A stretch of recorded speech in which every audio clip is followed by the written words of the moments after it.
नीले, हरे और अलग अलग रंगों की पैकिंग में मिलने वाले ये मजेदार स्नैक्स हम सभी के फेवरेट हैं। पर क्या आप जानते हैं कि पोटैटो चिप्स को मार्केट में आए 150 साल से भी ज्यादा का वक्त हो चुका है। मतलब पोटैटो चिप्स का आविष्कार प्लास्टिक बैग्स के भी आविष्कार से पहले हो चुका था। एक तरह से देखा जाए तो पोटैटो चिप्स महात्मा गांधी से भी ज्यादा पुराने हैं। चिप्स को देखकर कभी कभी तो मन में ये सवाल उठता ही है कि इन्हें फैक्ट्री में कैसे और किन चीजों से बनाया जाता है। टेंशन मत लीजिए, क्योंकि आज हम आपके लिए सारी रिपोर्ट तैयार कर लाए हैं, तो वीडियो को अंत तक देखे बिना मत जाइएगा। पोटैटो चिप्स की शुरुआत की कहानी बहुत दिलचस्प है। 1853 में न्यूयॉर्क के सैराटोगा स्प्रिंग्स इलाके में एक रेस्टोरेंट हुआ करता था, जहां पर एक बार एक कस्टमर ने कंप्लेंट कर दी कि रेस्टोरेंट की फ्रेंच फ्राइज बहुत ज्यादा मोटी हैं।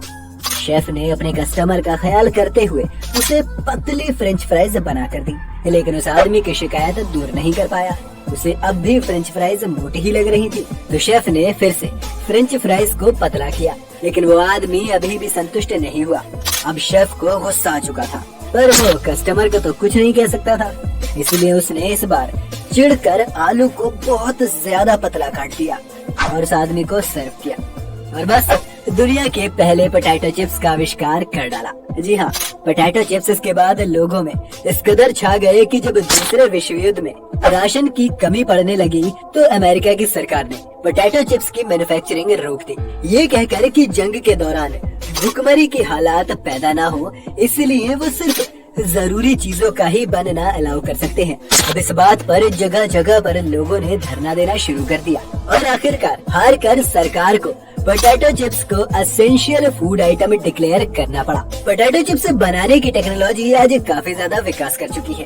1930 के दशक में जब पोटैटो चिप्स बिकते थे तो उनके साथ ये समस्या थी कि वो जल्दी से हवा में खराब हो जाते थे। कंपनियों को अगले 10 साल इसी बात को समझने में लग गए कि चिप्स को एयर टाइट पैकेट्स में सील करके बेचना है। 40 के दशक से पैकेजिंग बेहतर हो गई और उसके बाद आई उसमें नाइट्रोजन गैस भरने की प्रथा।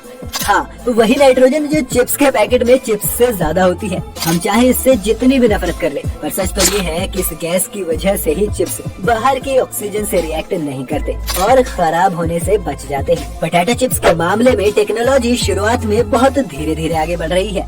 1853 से 1950 के दशक तक इन पोटैटो चिप्स में इस्तेमाल किए जाने वाले आलू को भी हाथ से ही छीला जा रहा था। आज एक मशीन दिन भर में 700 से 800 टन आलू हर शिफ्ट में छील देती है। जी हाँ, अब चलते हैं इसे बनाने के प्रोसेस पर। लेस जैसी पोटैटो चिप्स कंपनी इस काम के लिए खास वो आलू इस्तेमाल करती हैं जिनमें स्टार्च हो, जिससे चिप्स में क्रंच रहे। ये आलू खेतों से बड़े बड़े ट्रक्स में फैक्ट्रीज में लाए जाते हैं। इन्हें ट्रक से अनलोड करने के बाद 3 कन्वेयर बेल्ट्स की मदद से आगे भेजा जाता है, जो इन्हें एक रूलर पर लाकर छोड़ देती है। यहाँ इस आलू की छटनी होती है। जिस भी आलू का डायामीटर 1.5 इंच से कम होता है उसे बाहर कर दिया जाता है और बढ़िया बढ़िया आलू आगे चले जाते हैं, जहाँ इन्हें पानी से अच्छी तरह साफ किया जाता है। साफ होने के बाद इन्हें पीलर में भेजा जाता है, जहाँ आलू का बाहर का छिलका अलग किया जाता है। इस 12 फीट की मशीन में 5 सिलेंडर लगातार घूमते हुए ये काम करते हैं। छिले हुए आलू एक कन्वेयर बेल्ट पर लाद कर आगे भेजे जाते हैं, जहाँ कर्मचारी हरे और कच्चे आलू इस बैच से अलग कर देते हैं। ये सुनिश्चित करने के बाद कि सभी आलू ठीक हैं, इन्हें आगे एक स्लाइसर में भेज दिया जाता है।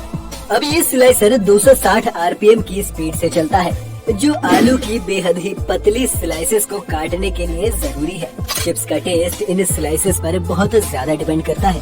अगर स्लाइसेस सही ना कटे तो बिल्कुल ही अलग टेस्ट आने लगेगा।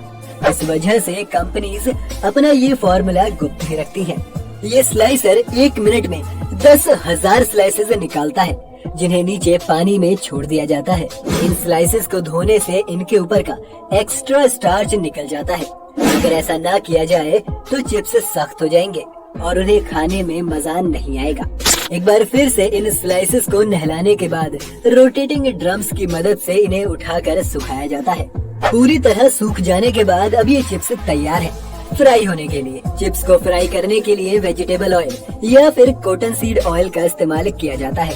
चिप्स को फ्रायर में भेजते वक्त तेल का तापमान 350 डिग्री तक होता है और ये 3 मिनट तक इन्हें ऐसे ही फ्रायर में छोड़ देते हैं। इस जिसके बाद ये ऑटोमेटिकली बाहर आ जाते हैं। नहीं, अभी चिप्स पूरी तरह बनकर तैयार नहीं हुए हैं, अभी तो इनमें फ्लेवर्स ऐड करना बाकी है। बाहर आए हुए चिप्स को एक बकेट एलिवेटर ऊपर ले जाता है, यहाँ पर बड़े बड़े रोटेटिंग बैरल्स के अंदर चिप्स को भेजा जाता है। चिप्स बैरल के अंदर घूमते रहते हैं और ऊपर से उन पर पहले से तैयार किया जा चुका फ्लेवर डाल दिया जाता है। बैरल्स के लगातार घूमते रहने की वजह से सब जगह बराबर मात्रा में फ्लेवर डल जाता है। इन बैरल्स के साथ ये सावधानी भी बरतनी पड़ती है कि बैरल्स की स्पीड कम ही रहे। अगर इन बैरल्स को तेजी से घुमा दिया जाए तो चिप्स टूट भी सकते हैं, और टूटे हुए चिप्स किसको पसंद होते हैं। अब इसके बाद आते हैं दो मेन प्रोसेस, पहला है पैकेजिंग और दूसरा है टेस्टिंग। पैकेजिंग बहुत ही सिंपल है। चिप्स को पैकेट्स में पहले एक पर्याप्त मात्रा में भरा जाता है, जिसके बाद इनमें नाइट्रोजन गैस ऐड कर दी जाती है और इन्हें एयर टाइट कर दिया जाता है। फिर इसी में से कुछ पैकेट्स को सैंपल के तौर पर उठा लिया जाता है। अब आपको लग रहा होगा कि चिप्स को टेस्ट करना कौन सी बड़ी बात है, लेकिन आपको बता दें कि लेस कंपनी अपनी टेस्टिंग को काफी सीरियसली लेती है।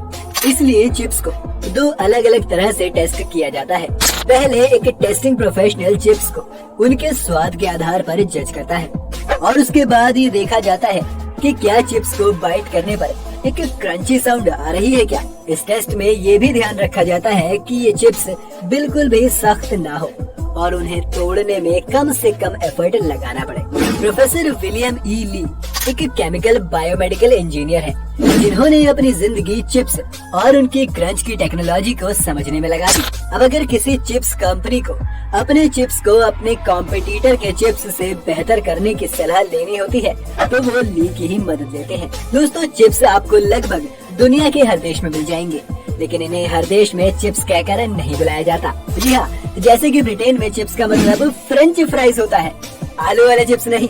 आलू वाले चिप्स को वो लोग क्रिस्प कहते हैं। अगर आप ऑस्ट्रेलिया या न्यूजीलैंड की तरफ जाएंगे तो वहाँ पर फ्रेंच फ्राइज को हॉट चिप्स और आलू वाले चिप्स को कोल्ड चिप्स कहा जाता है। आपके फेवरेट चिप्स कौन से हैं और ऐसे कौन कौन से अजीबोगरीब फ्लेवर्स हैं जो आप चाहते हैं कि चिप्स में आ जाए, हमें कमेंट सेक्शन में लिखकर जरूर बताइएगा। आज के लिए इतना ही। अगर वीडियो आपको पसंद आई हो तो इसे लाइक जरूर करिएगा और चैनल को सब्सक्राइब जल्दी से कर ले।